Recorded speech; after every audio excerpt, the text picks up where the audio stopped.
जय हिंद दोस्तों, again welcome to your channel the information educator. आज हम लेके आए हैं आपके लिए आपका चैप्टर नंबर 15 सिमिलैरिटी। तो सिमिलैरिटी भाई क्या होता है? सिमिलैरिटी में हम जानते क्या हैं भैया अभी तक? अब आप बताइए हमारे लिए सिमिलैरिटी में कि अभी तक आप क्या जानते हैं। अगर आप कुछ भी नहीं जानते तो भी इसमें कोई टेंशन वाली बात नहीं है, क्योंकि आज हम सब कुछ जानेंगे सिमिलैरिटी का मतलब क्या होता है। जैसे सबसे पहले हमें पता है कि चैप्टर का नाम है सिमिलैरिटी। तो सिमिलैरिटी क्या कह सकते हैं हम? आप में और मुझ में क्या चीज़ सिमिलर है? कि आप और मैं एक ह्यूमन बीइंग है। दो, सिमिलरिटी का मतलब होता है सेम शेप होना और साइज डिफरेंट होना। नहीं समझ में आया? कोई बात नहीं है, एक एग्जांपल से और समझते हैं। देखो, सिमिलरिटी का मेन मतलब होता है, पता है क्या होता है? कि मान लो कोई भी एक हम अगर स्क्वायर ले लें, एक हमारे पास ये स्क्वायर है, ठीक है, और एक हमारे पास ये स्क्वायर है। अगर परफेक्ट नहीं बने उसकी कुछ नहीं है, लेकिन हमें दिख रहा है कि हमारे पास दो स्क्वायर हैं, एक है छोटा एक है बड़ा। तो इनमें क्या चीज़ सिमिलर है? इनमें सिमिलर है इनका जो है शेप। इनमें शेप सेम है लेकिन साइज दोनों का डिफरेंट है, एक बड़ा है एक छोटा है। ऐसे ही एक तरीके से आप कुछ ये देख सकते हैं कि मान लो एक ये ट्रायंगल है, एक हमारा ये ट्रायंगल है, तो इनमें भी इनका शेप सेम है बट डिफरेंट इन साइज। ऐसे ही एक और ले लो, सर्कल, एक ये परफेक्ट सर्कल मान लो लेकिन है नहीं। ऐसे कई सारे एग्जांपल आपके हो सकते हैं। किसके हैं ये सारे? सिमिलैरिटी के। तो जब भी हमसे पूछ ले कि सिमिलर फिगर्स हमारी कौन कौन सी होती हैं, तो आप सीधे सीधे कह देना कि सेम शेप की बट डिफरेंट इन साइज, जो साइज में डिफरेंट हो। हर कोई देख लो आप, इन दोनों में साइज का डिफरेंस है, इसमें भी साइज का डिफरेंस है, इसमें भी साइज का डिफरेंस है, लेकिन शेप सेम है तीनों के, ठीक है। अब उसी तरीके से एक आपकी और भी टर्म आती है इसमें, कंग्रुएंसी, ठीक है, कंग्रुएंसी। अब भैया ये क्या होता है? इसमें भाई एक चीज़ होती है जो इसमें एक चीज़ नहीं है। क्या होती है भैया? ये वाली हम अपना डायग्राम रफ कर दे रहे हैं ताकि यहाँ कन्ग्रुएंसी समझ में आ जाए। कन्ग्रुएंसी होती है कि आपके चाहे एक फिगर हो चाहे हो दो फिगर, बिल्कुल सेम शेप और सेम साइज की अगर हैं तो वो आपकी हो गई कन्ग्रुएंस फिगर। कौन सी हो गई? Congruent figure.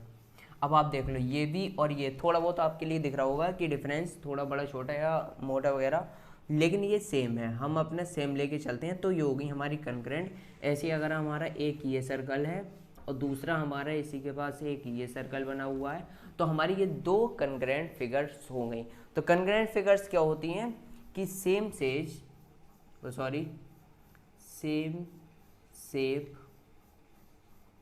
And same side. तो सिंपल सा मीनिंग है कि देखो, सीधे सीधा मेन मोटिव है कि हमारा सिमिलरिटी हो गया सेम से डिफरेंट साइज, और कन्ग्रुएंसी हो गया सेम से सेम साइज।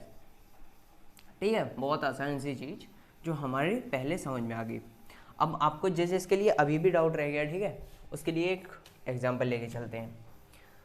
उसके लिए एग्जाम्पल है हमारे पास कि एक ये ट्रायंगल है, यहाँ कुछ ज़्यादा ही छोटा हो गया, एक सेकेंड। एक हमारे पास है ट्रायंगल, यहाँ यहाँ बना लेते हैं, ठीक है, सॉरी सॉरी सॉरी, यहाँ एक ये एक ट्रायंगल है हमारे पास, यहाँ ट्रायंगल ABCDEF, कोई भी नाम हो सकता है। A D के बराबर, B E के बराबर, और C हमारा F के बराबर। हमें क्या कह रहा है इस क्वेश्चन में? मतलब सिमिलरिटी बता रहे हैं, ठीक है, इस एग्जांपल के हिसाब से हम आपके लिए सिमिलरिटी समझाने चाह रहे हैं। तो हमसे क्या कह रहा है? शो डैट कि ट्रायंगल ABC इज सिमिलर, और ये सिंबल होता है आपका सिमिलर का, पता होगा, लिख दे रहे हैं फिर भी जिसके लिए नहीं पता है। कौन सा सिंबल? ये सिंबल, इस तरीके का ये होता है सिमिलर का। A triangle ABC is similar to triangle DEF। अब इसमें आपसे ऐसे कहते हैं कि देखो, अगर इस तरीके प्रूफ वाले क्वेश्चन आगे करेंगे, कहते कि तो बताओ कि आप प्रूफ करके दिखाओ कि ए बी सी आपका डी ई एफ के एक वो सिमिलर है, तो आप किस तरीके से लिखेंगे। यहाँ सॉल्यूशन लिख दे रहे हैं हम अपना।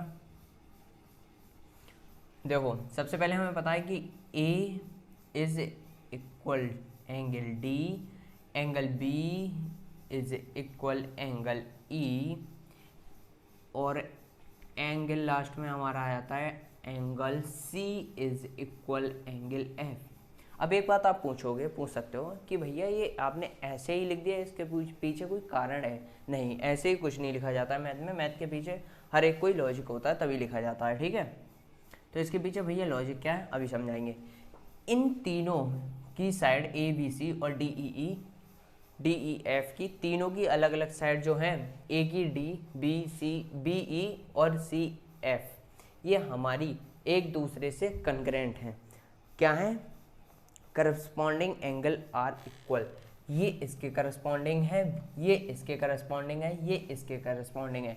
तो एंगल अपोजिट जो एक ट्रायंगल के दूसरे ट्रायंगल से ये क्या है? करस्पॉन्डिंग।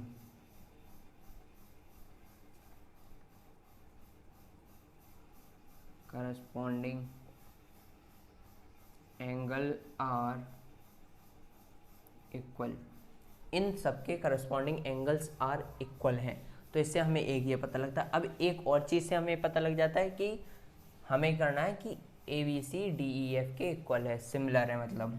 तो एंगल ए बी के लिए क्या इस तरीके से लिख सकते हैं हम, डी ई, बिल्कुल लिख सकते हैं। तो ये हमारा इक्वल होगा ए सी के बराबर, तो ये बराबर होगा हमारा डी एफ के बराबर। बिल्कुल ठीक ठीक लिख रहे हैं ना। बी सी हमारा यहाँ हो गया, तो हमारा यहाँ हो गया ई एफ। अब इसके पीछे भैया क्या कारण है? इसके पीछे भी कुछ ना कुछ कारण होगा, तभी तो हमने लिख दिया, ऐसे थोड़ी ना लिख देंगे कुछ भी। अब इसमें क्या है? Corresponding side are in proportion. अब हमें इससे ये पता लगता है कि corresponding sides are in proportion. यहाँ यही लगना भूल गया है, देख लेना, ठीक है, सही कर लेना, स्पेलिंग के ऊपर मत जाना, ठीक है। अब हमें क्या पता लगा? इन दो चीज़ों से हम कह सकते हैं कि हमारा A B C D E F के एक बार सिमिलर है। एक बार नहीं समझ में आया कोई बात नहीं, नहीं समझ में आएगा। सिमिलर बहुत इजी होता है, ठीक है। सिंबल हमने बताया ये होता है। अब सिमिलर में हमें पता है कि हमारी तीन कंडीशन जब होंगी तभी एक ट्रायंगल के लिए हम सिमिलर कह सकते हैं। कौन कौन सी कंडीशन? या तो हमारे दोनों एंगल में कोई तीनों साइड मैच कर रही है, जिसके लिए कहते हैं साइड साइड साइड, या उन दोनों के एटलीस्ट 2 एंगल सेम हो, मतलब एंगल ए एंगल डी ये सेम हो गए।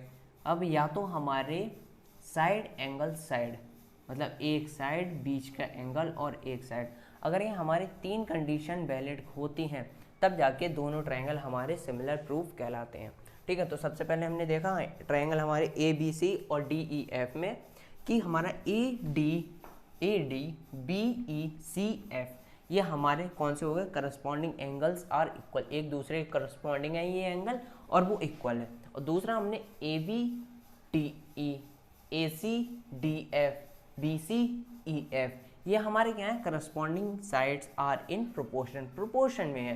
तो इससे हम कह सकते हैं कि हमारा ये ट्रायंगल सिमिलर है। और हमने क्या बता दिया? ये तीनों कंडीशन जब आपकी वैलिड होंगी तभी जाके आपका एक ट्रायंगल क्या कहलाएगा? सिमिलर। कौन कौन सा ये आप देख सकते हैं, ठीक है। तो इन्हीं के बेस पर आपका पूरा सिमिलरिटी वाला सिमिलरिटी वाला चैप्टर बेस्ड है, ठीक है। तो सबसे पहले इजी क्वेश्चन लेते हैं, लेकिन हार्ड भी क्वेश्चन करेंगे जो आपको एक बार में नहीं समझ में आएंगे, अभी से बता देना है, ठीक है। तो सबसे पहले अपना इजी क्वेश्चन उठाते हैं आपकी बुक में से। तो सबसे इजी आपका क्वेश्चन हो जाता है, एक मिनट हम पहले नोट डाउन कर लेते हैं, ओके। देखिए तो आपका ये सबसे पहला सिंपल क्वेश्चन आ गया है, ठीक है। तो इसमें अभी हमने जो पढ़ा था, जिस तरीके से करा था, उसी तरीके से आपका ये क्वेश्चन बेस्ड है। अब देखो किस तरीके से है। एक हमारे पास दो फिगर है ए बी सी और डी ई एफ, ठीक है। मैनेज कर लेना, छोटी छोटी फिगर बनाइए जाकि जगह ज़्यादा बचे। A B C D E F दो फिगर है हमारे पास, उनमें से हमारे लिए गिवन है कि ए बी की वैल्यू क्या है x माइनस 0.5 सेंटीमीटर, ए सी की वैल्यू हमारी है 1.5 x सेंटीमीटर, डी ई की वैल्यू हमारी गिवन है 9 सेंटीमीटर, डी एफ की वैल्यू हमारी गिवन है 3x सेंटीमीटर।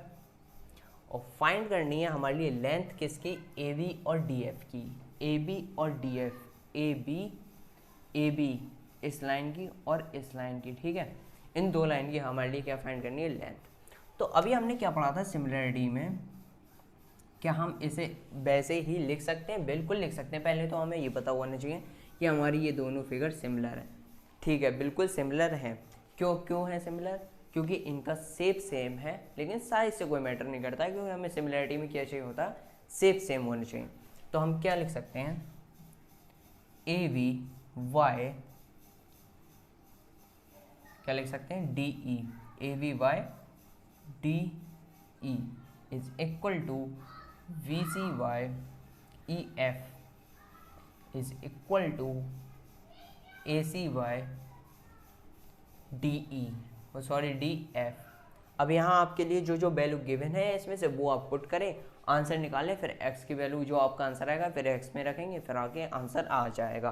तो सबसे पहले ए बी पर रखते हैं, हमारे लिए क्या गिवन है, ए बी पर हमारे लिए गिवन है x minus 0.5 centimetre, D E कहीं है गिवन 9 सेंटीमीटर, ये हमें डी गिवन 9 सेंटीमीटर, और हमें बी सी कहीं नहीं गिवन है, तो हम बी सी के लिए वैसे ही लिख लेंगे। हमें फाइंड करना है ए बी और डी एफ, ठीक है, मेन याद रखना है हमारे लिए ये। ई एफ भी हमारे लिए कहीं नहीं दिया हुआ है, तो हम ई एफ के लिए भी हम अपना ऐसे ही रख लेंगे। ए सी हमारे लिए कितना गिवन है 1.5 x सेंटीमीटर, और हमारे लिए डी एफ कितना गिवन है 3x सेंटीमीटर, तो यहाँ लिख लिया 3। अब फाइनली आप सॉल्व कर सकते हैं अपना और आराम से आंसर निकाल सकते हैं। देखो यहाँ पॉइंट कटा, ठीक है, पॉइंट गया तो आप 0 लगा लेते हैं, फिर 15 बन जा, 15 2 जा, 1/2 आंसर आ गया। यहाँ आपका है 1/2 आंसर। अब 2 यहाँ आपका यहाँ अभी 1/2 है, ठीक है, 2 यहाँ डिवाइड में यहाँ जाके मल्टीपल होगा, क्योंकि बी सी से तो ऐसे कोई मतलब नहीं है, 2 यहाँ डिवाइड में यहाँ जाके मल्टीपल हुआ, तो आगे हम क्या ले सकते हैं, ध्यान रखना पॉइंट कटा 0 आया, 15 बन जा, 15 2 जा, तो 2 यहाँ नीचे अभी डिवाइड हो रहा, यहाँ जाके क्रॉस मल्टीप्लाई करेंगे तो यहाँ हो जाएगा, क्या होगा हमारा मल्टीप्लाई यहाँ, तो 2x माइनस 0.1 इंटू 2 मतलब 1, आधे की जब 2 से मल्टीप्लाई करेंगे तो 1 होगा, ठीक है। अब यहाँ हमारा इक्वल, फिर क्या हो गया हमारा equal by B C by E F, ये हम लिख सकते हैं इक्वल 9, ये हमारे 9 उधर चले गए। अब जब बात आती है यहाँ, अब यहाँ के आगे आप क्या कर सकते हैं बताइए, ये आपने 1 लिख लिया, इक्वल में हमारा यहाँ 9 केवल 9 आएगा, वैसे तो इक्वल में 9 हमारा, क्योंकि ये बी सी से तो हमारे लिए कोई मतलब नहीं है, 2 की यहाँ मल्टीप्लाई हुई, इसकी यहाँ हुई, तो हम क्या लिखेंगे आगे कि 2x इज इक्वल 9 प्लस 1, ये हो गया हमारा 2x इज इक्वल 10, x की वैल्यू हमारी आ गई 10 नहीं 5, ठीक है, x की वैल्यू आ गई हमारी 5। अब जब हमें x की वैल्यू 5 पता लग गई है, तो हमें ए वी और डी एफ की डिस्टेंस पूछना है, तो हमें इससे ये तो पता नहीं लगी, तो पता करने के लिए क्या करेंगे, ए बी में हमारे लिए क्या वैल्यू गिवन है, x minus A be given है अभी हमारे लिए x माइनस 0.5, अब 5 जो हमारा x है, x की वैल्यू यहाँ x में पुट करेंगे तो 5 माइनस 0.5, तो हमारी ए बी की जो वैल्यू आ जाएगी वो आएगी 4.5, ये मिल गई हमारे लिए ए बी की वैल्यू। अब बात करते हैं डी एफ की वैल्यू, डी एफ हमारे लिए क्या गिवन है 3x सेंटीमीटर, ठीक है, तो या ये भी सॉल्व कर लेंगे, D F is equal to 3x, तो इसके लिए हम क्या रख सकते हैं 3 क्रॉस 5, तो हमारा डी एफ क्या आ गया, अब आप समझ गए 15 सेंटीमीटर, ये सेंटीमीटर लिख सकते हैं। तो हमारे लिए हमने देखा सिंपल तरीके से अपना सॉल्व कर लिया कि ए वी और डी एफ की वैल्यू हमारी आ गई। दो भाई एक बार और रिपीट कर देते हैं। दो सबसे पहले हमारे लिए क्या गिवन था कि हमारे लिए 2 ट्रायंगल गिवन थे, ठीक है, फिगर गिवन थी, फिगर गिवन ऑलरेडी थी इस क्वेश्चन में। हमारे लिए लास्ट में दी रखी थी कि वैल्यू इनकी दी है और केवल ए बी और डी एफ की लेंथ फाइंड करनी है। तो हमने जो अभी प्रॉपर्टी पढ़ी कि ए बी डी ई और A C D F B C E F, लिख सकते हैं प्रोपोर्शन में, ठीक है, क्योंकि तभी हमारा एक ट्रायंगल सिमिलर होता है। तो हमने उनकी जगह सारी वैल्यू रख दी अपनी। अब यहाँ क्रॉस मल्टीप्लाई करके अपना जो आंसर आया लास्ट में आया x की वैल्यू हमारी 5 आई। फिर हमने x की जो वैल्यू थी रखने के लिए वो हमने अपनी पुट करके पहले का आंसर आ गया 4.5, दूसरे का आ गया हमारा 15। तो इस तरीके से हमने पहला क्वेश्चन अपना बहुत ही ईजी तरीके से सॉल्व कर लिया, ठीक है। आई होप कि आपको पहला क्वेश्चन तो समझ में आ ही गया होगा, ठीक है। अब बढ़ते हैं अपने नेक्स्ट क्वेश्चन की तरफ। तो हमारा नेक्स्ट क्वेश्चन क्या कहता है, ठीक है। तो ये आपका सेकंड क्वेश्चन का फर्स्ट पार्ट, ठीक है। सेकंड क्वेश्चन के पार्ट में देखो हमारे लिए एक फिगर गिवन है। सबसे पहले मेन अपनी फिगर समझते हैं ताकि जाके हमारे लिए अगला क्वेश्चन मतलब पूरा क्वेश्चन समझ में आ जाए कि किस तरीके का है। फिगर गिवन है, एक हमें पता है कि इस तरीके से पैरेलल लाइन खींचिए, ओ पी कह सकते हैं, वो सॉरी क्यू पी कह सकते हैं या पी क्यू कह सकते हैं, कुछ भी। ए बी सी हमारा एक ट्रायंगल है। अब पहले बात सुन लो, in given figure A P is equal 8, यहाँ पर दिख नहीं रहा हो बोल के दिखा दे रहे हैं, A P is equal 8 and B P ये वाली आपकी डिस्टेंस 22 सेंटीमीटर। ए क्यू हमारा कितना गिवन है, हमारे लिए 12 सेंटीमीटर, और क्यू सी हमारे लिए गिवन है 8 सेंटीमीटर। अब सबसे पहले क्या कहा है, जो हमने सबसे पहले सिमिलर दो ट्रायंगल एक एग्जांपल लिया था तब करा था सो क्या करना है, ट्रायंगल ए पी क्यू छोटा वाला ऊपर वाले ट्रायंगल इज सिमिलर टू बड़े वाले ट्रायंगल के ए सी बी, छोटा वाले ट्रायंगल बड़े वाले ट्रायंगल के सिमिलर है।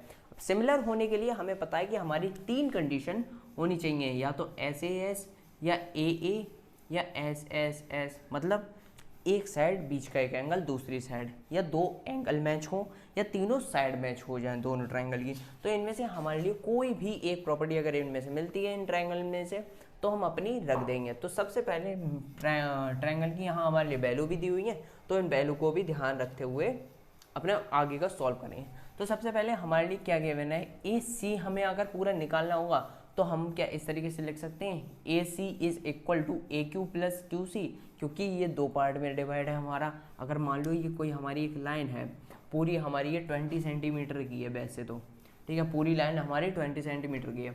अब इसमें अगर हम यहाँ एक कट लगा दें और यहाँ लिख दें अगर 12 और यहाँ लिख दें अगर 8 और ये लिख दें ए बी सी, तो हम क्या इस तरीके से कह सकते हैं कि ए बी मतलब पूरी ये लाइन बराबर होगी इतने पार्ट को और इतने पार्ट को, ये 2 पार्ट को ही तो जोड़ के पूरी एक लाइन बनी है।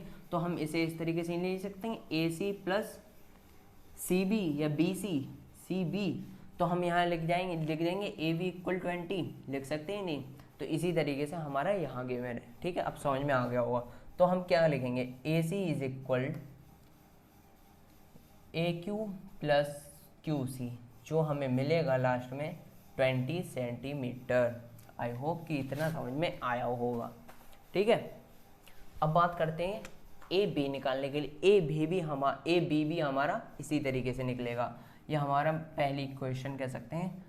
ए बी किस तरीके से निकलेगा, A P plus P B, A P plus P B, जो कि हमारी कितनी है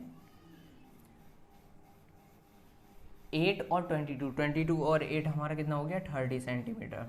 और हमें पता लग गया कि हमारा ए सी जो है 20 सेंटीमीटर है और ए बी जो है हमारा 30 सेंटीमीटर है। और हमें इसमें प्रूफ क्या करना था, तो सॉरी शो करना था कि triangle A P Q is similar to triangle A C B. तो इसमें हम आगे क्या कर सकते हैं, तो देखो सबसे पहले वही हम अपनी अपनी वैसे वैल्यू रखेंगे कि ट्रायंगल के हिसाब से देखेंगे ए पी किसके बराबर है, ए सी के बराबर। तो ए पी वाई ए सी रखेंगे सबसे पहले, ए पी वाई ए सी, जो कितना है हमारा ए पी कितना है 8 सेंटीमीटर, ए सी कितना है हमारा पूरा ए सी हमने अभी निकाला 20 सेंटीमीटर। तो 4 2 8 4 5 20 कट ऑफ हो गया, ठीक है। ए पी और ए सी हमारा कट ऑफ हो गया। अब हमें क्या करना है, ए क्यू देखना है। पहले इन दोनों को देख लिया, अब इन दोनों को देखो, एंड ए क्यू, और पहले इन दोनों को देखा अब इन दोनों को ए बी। इसी तरीके से तो निकालेंगे हम भाई, सो तो इसी तरीके से करेंगे। तो ए क्यू हमारा क्या होगा, ए क्यू हमारा है 12 और ए बी हमने अभी निकाला 30 सेंटीमीटर, ठीक है। तो हमारा ये क्या हो गया 6 2 12 6 5 30। अब हम क्या इन दोनों से ये कह सकते हैं कि 2.5 मतलब हमारा A P by A C is equal to A Q by A B. किस तरीके से आप कह सकते हो इसे कि साइड साइड, या हमारी दो साइड मिल गई, ठीक है। तो हमारी ये कौन सी दो साइड मिल गई। अब हम क्या कह सकते हैं कि इन्हें हम कह सकते हैं कुछ भी कह दो, करस्पॉन्डिंग साइड, ठीक है, लेकिन हम अभी नहीं कहेंगे।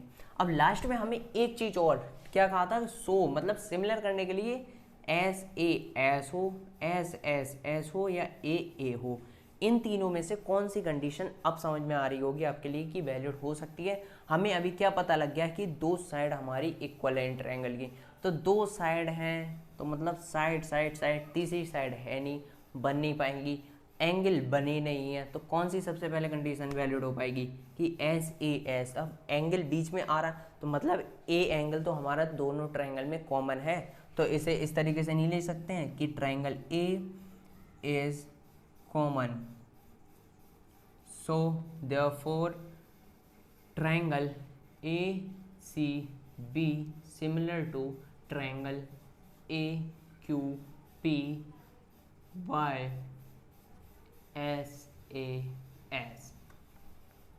प्रूफ हो गया। लेकिन देखो एक बार और, हमारे लिए एक फिगर गिवन थी, कुछ हमारे लिए वैल्यूज गिवन थी जो यहाँ लिख ली। लास्ट में हमें पता था कि जब तक हम पूरी अपनी ये साइड की वैल्यू नहीं निकालेंगे तब तक हमारा एक ट्रायंगल दूसरे ट्रायंगल से सिमिलर नहीं हो पाएगा, क्योंकि आधी आधी वैल्यू हमें पता नहीं होनी चाहिए, पूरी पूरी पता होनी चाहिए। अब हमने पहले निकाला ए सी, बाद में निकाला ए बी, किस तरीके से ए क्यू प्लस ए सी, उधर की ए बी निकालने के लिए A P plus B P B, चाहे बी पी कह लो कुछ। अब यहाँ 20 30 दो निकल गई। अब यहाँ हमने देखा कि ए पी लिखा है और यहाँ लिखा है ए सी, जब इन्हें इक्वल करने के बाद तो यहाँ वैल्यू रखी 2.5 दोनों की कट ऑफ हो गया है। अब हमें इससे पता लग गया कि हमारी दो साइड जो है यहाँ पर इक्वल आ रही हैं। अब दो साइड इक्वल आने का मतलब या तो तीनों साइड इक्वल आए या आए ऐसे ऐस। तो हमने देखा कि एंगल हमारा मतलब ट्रायंगल, एंगल कह लो, एंगल ए हमारा दोनों में कॉमन था, ए सी बी में और ए क्यू पी में। तो हम इस तरीके से कह सकते हैं कि ट्रायंगल ए मतलब एस एस एस से ये हमारा सिमिलर हो गया है, ठीक है। तो आपको ये वाला भी क्वेश्चन बिल्कुल समझ में आ गया होगा, ठीक है। अब बात करते हैं नेक्स्ट क्वेश्चन की। ओके, तो हम नेक्स्ट क्वेश्चन अभी नोट डाउन कर ले पहले। देखो भाई, आगे आपका नेक्स्ट क्वेश्चन थोड़ा सा कॉम्प्लेक्स, थोड़ा सा ज़्यादा हार्ड नहीं है, बहुत पहले दो पार्ट तो बहुत ईजी है, थर्ड पार्ट हल्का सा जो आपको समझ में नहीं आए उस तरीके का, लेकिन आ जाएगा समझ में। मैं हूँ ना समझाने के लिए। अब सबसे पहले एक फिगर आपको दिख नहीं रही होगी, हो सकता है, लेकिन मैं बता दूं, एक ट्रायंगल है हमारे पास ए बी सी, बीच में एक लाइन पैरेलल है, बीच की कट कर रही है डी और ई। इतनी बात आगे समझ। In the adjoining figure D E जो हमने बताई, D E is parallel to B C, base के पैरेलल है कौन सी, डी ई, ठीक है। और D divide A B in the ratio, जो हमारी यहाँ बीच में जो डी बता रहे, जो हमारे डी पॉइंट है वो पूरी ए लाइन के लिए कौन से रेशियो में बताया हुआ है इन्हें, 2:3 में। 2:3 में ये इक्वल डिवाइड कर रही है। इतना हमारे लिए क्वेश्चन में बता दिया गया है। तो इसका पता है पहले पार्ट क्या पूछ रहा है कि फाइंड करो। क्या फाइंड करें भैया, पहले बताओ क्या फाइंड करना है। ए ई वाई ई सी, क्या फाइंड करना है, ए ई वाई ए सी। बहुत कर सकते हैं, बहुत इजी तरीके से कर सकते हैं फाइंड, बहुत इजी तरीके से। अभी समझाया कि हमें जो पता होता है कि ये साइड उस साइड के इक्वल है, बताया। और हमें ये भी पहले ही क्वेश्चन में गिवन है कि बी सी के पैरेलल है डी ई, पहले ही बताया हुआ है बी सी के पैरेलल इज डी ई। तो हमें पता है जब ए बी के लिए ये 2 पार्ट में डिवाइड कर रहा है, कौन से रेशियो में, 2:3 में, तो ए सी के लिए भी तो वही पार्ट में डिवाइड कर रहा होगा 2:3 में। तो हम डायरेक्टली इसे इस तरीके से नहीं लिख सकते हैं कि ए ही हमारा किसके बराबर है, A D by A B के बराबर। तो हमारी ए डी वाई ए ई कितनी है, 2:3। तो हमारा since A E Y A सी कितना हुआ, 2:3। बहुत आसान तरीके से समझ में आ जाएगा। अब उसी तरीके से इन्होंने एक और पार्ट पूछा है, ए ई वाई ए सी, नहीं ए ई वाई ई सी पूछा था, ई सी गलत हो गया, ए सी नहीं ई सी, ई सी, तो ये हमारा ई सी होगा, ठीक है, क्योंकि अब ये आया ए ई बाई ए सी। अब ए ई बाई ई सी की वैल्यू हमारी क्या फाइंड होगी, सॉरी ए सी की वैल्यू, ये भी बहुत इजी है, बहुत इजी है, खुद सामने वैल्यू दी हुई है यार, केवल लिखनी है। ए ई की वैल्यू हमें पता है कि 2, पहले पार्ट में पता लग गया कि 2। अब ए सी की वैल्यू क्या होगी भाई, बहुत इजी यार, अभी करके आए कि मान लो हमारे पास एक लाइन ये है, बीच में अगर कोई पैरेलल या कट कर देती है और उसने बताया भी है कि वो इक्वल पार्ट में डिवाइड कर रही है, A B C equal part में, 2 पार्ट में डिवाइड कर रही है 2:3 में, तो हमसे अगर ये पूछ ले कि ए बी बताओ भैया, तो बता नहीं सकते हो क्या, इस तरीके से ए सी प्लस सी बी, ए सी कितना है हमारा 2 + 3, तो हमारा ये कितना हो गया 5, तो इसी तरीके से ए सी हमारा कितना हो गया 2 + 3 5।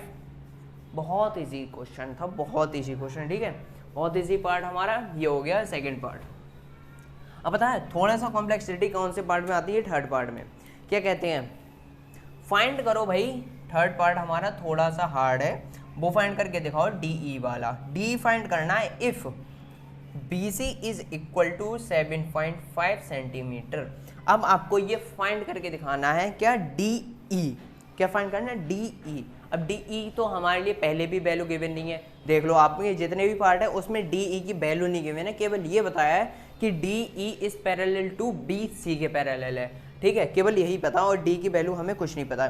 तो इसके लिए आप क्या लिख सकते हो, जैसे हमने पिछले पार्ट में लिखा था कि A E A D by D B, मतलब इस तरीके से आप लिख सकते हो। तो इसमें हम सबसे पहले क्या लिख सकते हैं, ए डी बाई क्या लिख सकते हो, ए बी, और यहाँ क्या लिख सकते हैं हम, D E by B C, और यहाँ क्या लिख सकते हैं हम, ए ई वाई ए सी। अब हमें पता है यार एज ट्राइंगल हम क्या कह सकते हैं, एज ट्राइंगल हमारा A D E, as triangle A D E is parallel to triangle A D E is parallel to triangle A B C. तो आप ये कह सकते हैं बिल्कुल आसान तरीके से। तो इसमें आप अपने क्या रखना है, अब सीधे सीधे आपको वैल्यू फाइंड करनी है। वैल्यू मतलब किसकी फाइंड करनी है, डी ई की वैल्यू फाइंड करनी है। तो डी की वैल्यू आप किस तरीके से फाइंड कर सकते हैं, अभी हमने क्या देखा, डी की वैल्यू फाइंड करनी है, तो हम कौन सा पार्ट लेंगे, D E by B C. तो इसे हम यहाँ लिख सकते हैं क्या, बिल्कुल लिख सकते हैं, D E by B C. तो डी ई हमें फाइंड करनी है, डी ई की तरह ही रहेगी। और बी सी में हम क्या लिख सकते हैं, बी सी हमें कुछ नहीं लिखना है, जो हमारे लिए गिवन है, बी सी गिवन है 7.5 सेंटीमीटर। तो हम क्या लिख सकते हैं, 7.5 सेंटीमीटर हमारे लिए क्या गिवन है, डी सी गिवन है हमारे लिए। और हमें क्या एक चीज़ और पता है कि A E by A C equal 2.5 centimetre है, ये हमें पता है।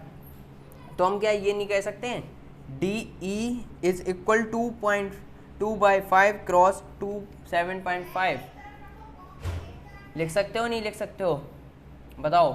2/5 क्रॉस 7.5 कट ऑफ करके आपका आंसर आना चाहिए 3 सेंटीमीटर। ये आपका आंसर आ जाएगा। अब भैया एक बार और देख लेते हैं, ठीक है। अब हमने क्या देखा, ए ई बाई ई सी, देखो एक बार समझ में आया। सेकंड पार्ट मैंने क्या कहा था, एक बार में समझ में नहीं आएगा। तो सबसे पहले क्या गिवन है, डी ई की वैल्यू फाइंड करनी है। वो हमारे लिए ना ही डी ई की वैल्यू पहले गिवन है और ना ही बी सी की वैल्यू गिवन है। तो इसके लिए हम क्या कह सकते हैं, इसके लिए लिख क्या सकते हैं, A D by A B लिख सकते हैं, A D by A B, क्योंकि हमें पता है इक्वल पार्ट में पहले ही बता दिया कि डिवाइड है। D E by B C लिख सकते हैं, बिल्कुल लिख सकते हैं, पैरेलल लाइन है। ए ई बाई ए सी लिख सकते हैं, बिल्कुल लिख सकते हैं, इक्वल पार्ट में डिवाइड है, पहले ही बता दिया। और में क्या है, डी ई फाइंड करना है, बी सी उसके नीचे है। तो हमने क्या लिखा, D E by B C 7.5। और हमें ऊपर तो कुछ वैल्यू गिवन नहीं है, लेकिन हमारे लिए क्या गिवन है कि ये इक्वल है ए ई बाई ए सी के। तो हमने यहाँ लिख लिया ए ई बाई ए सी, जो कि हमारा पहले ही गिवन है, ए ई बाई ए सी 2/5 में, सॉरी ए ई बाई कहाँ गया, ए सी, जो हमने यहाँ फाइंड कर रहा था 2/5 में, कौन से 2.2/5 में। तो हमने यहाँ ये आया हमारा डिवाइड, उधर जाके मल्टीप्लाई हो गया, आखिर में जाके हमारा सॉल्यूशन आया 3 सेंटीमीटर, ठीक है। तो आपको ये भी क्वेश्चन क्लियर हो गया। तो इस तरीके के भी क्वेश्चन आपको आ जाते हैं, ठीक है, थोड़े थोड़े कॉम्प्लेक्स, थोड़े से ज़्यादा नहीं यार, मैं नहीं कह रहा हूँ कोई हार्ड क्वेश्चन है, आपको भी पता है ये बहुत ही ईजी मोड के क्वेश्चन है आपके, ठीक है। इससे भी कॉम्प्लेक्स क्वेश्चन काफ़ी आपके कोर्स में गिवन हैं। ठीक है, अब बात करते हैं अपने नेक्स्ट पार्ट की। नेक्स्ट पार्ट हमारा क्या हो सकता है, अभी बात करते हैं। देखो सबसे इजी पार्ट, लेकिन आगे बहुत ज़्यादा कॉम्प्लेक्स क्वेश्चन बनने वाला है, ठीक है। ऐसे मत देखना कि पहला पार्ट इजी है सब इजी, नहीं। सबसे पहले देख लो जो हमारा इजी पार्ट है, पहले वो सॉल्व कर लेते हैं। एक हमारे लिए फिगर गिवन है ABC, और उसी की तरह फिर हमारे लिए बताया गया कि DE is parallel to BC। अब सबसे पहले पार्ट में क्या कहना है, prove that triangle ADE is similar to ABC। बहुत इजी तरीके से हम सॉल्व कर सकते हैं। पहले हमारे लिए गिवन लिखना होता है कि गिवन हमारे पास क्या है, तो भैया हम गिवन लिख लेंगे DE हमारा पैरेलल है BC के। ये हमारे लिए क्या है, गिवन है। क्वेश्चन में गिवन वाली चीज़ सबसे पहले लिखते हैं, ताकि आज क्वेश्चन सॉल्व करते टाइम हमारे लिए कोई कन्फ्यूजन ना हो, कोई चीज़ हम भूले ना, ठीक है। तो सबसे पहले लिख दिया DE is parallel to BC, तो उस तरीके से हम क्या कह सकते हैं कि angle ADE is equal to angle ABC। क्यों लिख सकते हैं भैया हम, कुछ तो रीजन होगा, बिल्कुल अब आप लिखोगे, घबराना मत, लिख देंगे यार, तुम तो ऐसे घबरा रहे हो। तो angle AED is equal angle ACB, इसके भी पीछे कुछ रीजन होगा, अब लिखना है करस्पॉन्डिंग। अरे भैया ये तो हम लिख ही देते, लेकिन क्यों नहीं लिखा, तुम्हें आता नहीं था। ये चीज़ें तुम्हें सीखनी पड़ेंगी अगर तुम्हें नहीं आती, क्योंकि ये बहुत छोटी छोटी चीज़ें होती हैं, छोटी छोटी चीज़ें होती हैं जो आराम से तुम लिख सकते हो। तो इसे हम क्या कह सकते हैं, वाई एंगल किस तरीके से हमने प्रूफ कर दिया या शो कर दिया कि हमारे ये ट्रायंगल उस ट्रायंगल के इक्वल है, मतलब सिमिलर है। तो हमने बहुत आसानी से दोनों चीज़ें रखी और अपनी शो कर दी बाय एंगल प्रॉपर्टी की तरह। अब बात करते हैं अपने सेकंड पार्ट की, जो कि थोड़ा सा कॉम्प्लेक्स है, थोड़ा सा हार्ड है, एक बार में हो सकता है कि समझ में आ जाए। अरे भैया इस बार तो आपने कह दिया कि एक बार में समझ में आ जाएगा, तो भैया देखते हैं क्या क्वेश्चन है। तो आपका सेकंड पार्ट भाई ये कह रहा है कि गिवन है AD is equal to half, AD is half of BD के, किसके, AD is half of BD। अब क्या करना है, कैलकुलेट, बिल्कुल मैथ में तो ये चलता ही है, कैलकुलेट DE, बिल्कुल करेंगे भैया, DE के लिए कैलकुलेट करना है। और लेकिन एक कंडीशन है, if BC is equal to 4.5 centimetre. ये कैसा क्वेश्चन है, ये क्वेश्चन इतना ज़्यादा इंपॉर्टेंट है कि आपके ये आ रखा है। अब भाई कहोगे कौन सी ईयर में आ रखा है, तो बता दे रहे हैं, ये आपका क्वेश्चन आया हुआ है 2004 में आया हुआ क्वेश्चन है, वही करा रहे हैं। अब इस पर ज़रा ध्यान से ध्यान देना, ध्यान से ध्यान देने वाली बात आ गई है। अब पहले सेकंड पार्ट में क्या, गिवन डेट AD हमारे लिए गिवन है कि BD के हाफ है। पता लग गया कि AD की जो भी वैल्यू होगी BD से हाफ होगी। अगर BD 2 है तो AD 1 है, ठीक है। तो या AB हमारा पूरा अगर है 4 तो AD हमारा 2। अब बाद में क्या है, कैलकुलेट करना है DE के लिए, DE को हमें कैलकुलेट करना है। और BC हमारे लिए गिवन है 4.5 सेंटीमीटर। तो देखो हमने क्या कहा, पहले यार जो चीज़ गिवन होती है वो तुम लिख लो पहले ही के पहले। BC हमारे लिए कितनी गिवन है, 4.5 सेंटीमीटर, कितनी, 4.5 सेंटीमीटर। तो अब हम लिख सकते हैं, अपने बिल्कुल लिख सकते हैं भैया, आराम से लिख सकते हैं। क्या लिखेंगे भैया कि DE by BC is equal to AD by AB। लिखेंगे नहीं लिखेंगे, बिल्कुल आराम से लिख सकते हैं। तो हमारे लिए वो हमने जिस तरीके से अभी पहले क्वेश्चन में करा उसी तरीके से बिल्कुल अभी करना है। तो हमें क्या क्या वैल्यू गिवन है, पहले हमें DE फाइंड करनी है, DE हमें पता नहीं है तो हम DE के लिए DE ही लिख लेंगे। BC हमें पता है कि 4.5 सेंटीमीटर है, लिख लेंगे। और AD हमें क्या है, AD हमारे लिए पहले ही गिवन है कि AB के हाफ है, तो हम उसके लिए क्या लिख सकते हैं, AD के लिए लिख सकते हैं 1/3। AD के लिए क्या लिख सकते हैं, 1/3। क्या लिखेंगे, 1/3, ठीक है। तो आप बिल्कुल आसान तरीके से सॉल्व कर सकते हैं। अब आप कट ऑफ करके आराम से सॉल्व कर लेना, ओके। जैसे आप कर लो सॉल्व अपना, DE is equal to 1/3 cross 4.3। फिर जब आप कट ऑफ करेंगे तो इसका आंसर आना चाहिए 1.5 सेंटीमीटर। ये आपकी किसकी वैल्यू आ गई, DE की वैल्यू आ गई। एक बार और DE की वैल्यू हमें निकालनी थी, गिवन था हमारे पास BC। BC कितना गिवन था 4.5 सेंटीमीटर, कितना 4.5 सेंटीमीटर। ठीक है, तो उसी हिसाब से हमने अपना लिख लिया D is parallel to BC, वो हमने पहला पॉइंट लिख लिया। फिर हमें क्या पता था AD is half of AB, तो हमने क्या लिखा AD की जगह क्या लिख लिया, AD अगर हमारा 1 तो BAB हमारा 3। ठीक है, तो इस तरीके से हमने लिख लिया AD बाय 4.5 इक्वल 1/3। इस तरीके से हमने ये सेकेंड पार्ट कंप्लीट कर लिया। अब बात करते हैं अपने थर्ड पार्ट की तरफ, जो हम पहले नोट डाउन कर ले तभी बताएंगे। सबसे पहले सेकंड पार्ट, मतलब इसी का ही अगला पार्ट पूछा गया लेकिन जगह नहीं थी, इसलिए इसका सेकंड पार्ट कह सकते हैं। हमें दो चीज़ फाइंड करनी है, सॉरी दो एरियाज फाइंड करने थे। किस किस के, area of ADE by area of ABC। ABC ADE दो का एरिया फाइंड करना है, बहुत आसानी से कर सकते हैं, अभी बताएंगे आगे। और दूसरा फाइंड करना है ADE by area of trapezium. Trapezium, अब भाई देखो जिसके लिए नहीं पता ट्रेपेजियम कहाँ पर गिवन है, हमारे डायग्राम में ही गिवन है ट्रेपेजियम।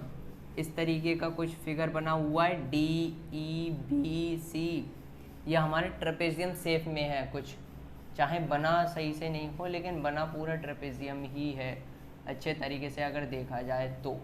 ठीक है, डायग्राम थोड़े बहुत टेढ़े मेढ़े हो जाते हैं, कोई बात नहीं है उससे, लेकिन हम समझ सकते हैं अच्छी तरीके से। तो सबसे पहले एरिया ऑफ ADE बाय, तो सॉल्व करते हैं अपनी फर्स्ट एरिया। एरिया ऑफ कौन सा area, triangle ADE by area of triangle ABC। कितना है ADE में हम क्या फाइंड कर सकते हैं, हमने अभी पीछे सॉल्व करा कि DE की वैल्यू हमारी यहाँ इसलिए लिख ली, DE की वैल्यू हमारी कितनी अभी सॉल्व करी 1.5, BC की कितनी सॉल्व करी थी 4.5 या गिवन थी आपकी, पता नहीं शायद।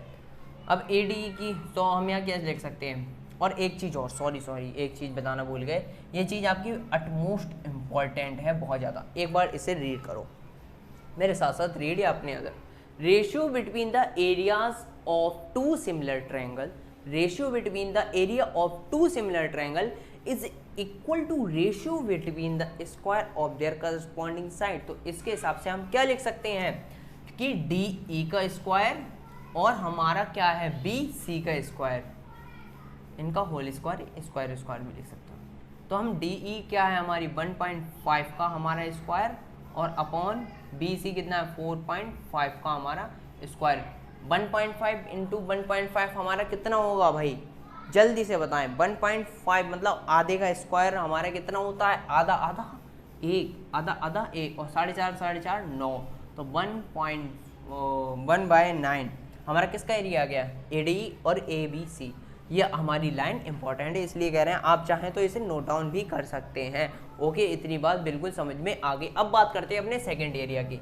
सेकंड एरिया हमारे लिए क्या फाइंड करना है, एरिया ऑफ ADE, वही एरिया जो हमने फाइंड करा है, लेकिन हमें इसे कोई फाइंड करने की जरूरत नहीं क्योंकि हमने एरिया ADE पहले ही फाइंड कर लिया। लेकिन हमें क्या फाइंड करना है इसमें, मेन एरिया ऑफ ट्रेपेजियम, जो कि हमारा है क्या है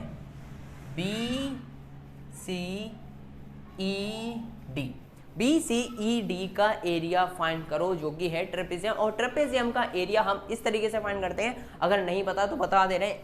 इसका पता है किस तरीके से फाइंड होगा, पहले यहाँ लिख लेते हैं कि 1, और यहाँ लिख रहे हैं कि angle ABC minus angle ADE, तब जाके हमारा क्या फाइंड होगा, ट्रेपेजियम का एरिया। ओके, इतनी बात समझ में आ गई। Area of ABC minus area of triangle ADE। तो हम यहाँ क्या लिखेंगे, यहाँ पहले कि हमारे ABC की अभी कितनी वैल्यू हमने फाइंड की, तो हमने ABC की अभी फाइंड की 9 आ रही थी, तो हम 1 का 1 लिखेंगे, 9 माइनस 1 लिखेंगे तो 1/8 हो जाएगा। सिंपली हमारे दोनों एरिया सॉल्व हो गए। एक बार देख लें आप, दोबारा बताने की बार बार कोई ज़रूरत नहीं है। सारी चीज़ इसलिए डबल करके अच्छी तरीके से लिख के समझाइए। ये डेफिनेशन इसलिए लिख दी ताकि आपको इम्पोर्टेंट है और आप आगे एग्जाम में भूलें ना, क्योंकि ये देखो ये चीज़ हमें तभी याद आ सकती है जब हमारी ये लाइन अगर हमें पता होगी। कौन सी, ratio between the area of two similar triangle is equal to ratio between the square of their corresponding sides. ठीक है, तो इतनी बात हमें बिल्कुल आसान तरीके से समझ में आ गई है। अब बात करते हैं अपने नेक्स्ट क्वेश्चन की। ठीक है, आ गया ना हल्के हल्के कॉम्प्लेक्स क्वेश्चन।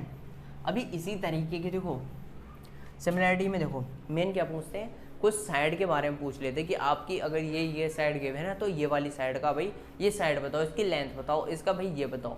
और दूसरे क्वेश्चन आते हैं यहाँ पे प्रूफ वाले। बस सिमिलैरिटी में कुछ नहीं है, केवल साइड पूछते हैं और प्रूफ वाले क्वेश्चन ही आते हैं और एक्स्ट्रा कोई क्वेश्चन नहीं आता। ठीक है, अब बात करते हैं अपने नेक्स्ट क्वेश्चन की। ये क्या लिख दिया भैया आपने, दी एंड? नहीं, दी एंड इस लेक्चर का हो गया, लेकिन आपकी स्टडी का अभी दी एंड नहीं हुआ है। सिमिलैरिटी में अभी हमने बताया कि आपके बहुत इजी तरीके के क्वेश्चन आते हैं। देखो इजी तरीके का मतलब यार बिल्कुल नहीं कि आपसे बिल्कुल इजी क्वेश्चन, लेकिन कॉम्प्लेक्स भी ज़्यादा क्वेश्चन नहीं आते, आए हैं लेकिन हल्का हल्का जो मैंने बताया यही रूल आपके फॉलो होते हैं जो अभी बताए। इसी तरीके के क्वेश्चन आपके बनते हैं, पहले साइड वाले, दूसरे आते हैं प्रूफ वाले, जो सो डैट भी आप जिसके लिए कहते हैं कि सो डैट ये ट्रायंगल इसके सिमिलर है, कंकरेंट है, नहीं है। तो हमने क्या पढ़ा, सिमिलरिटी और कंकरेंसी, ये हमें याद होनी चाहिए। इसी तरीके के कुछ हमारे क्वेश्चन बनते हैं। और दी एंड फिर बता रहा हूँ कि भाई इस लेक्चर का है नहीं, इस लेक्चर का है, आपकी स्टडी का नहीं।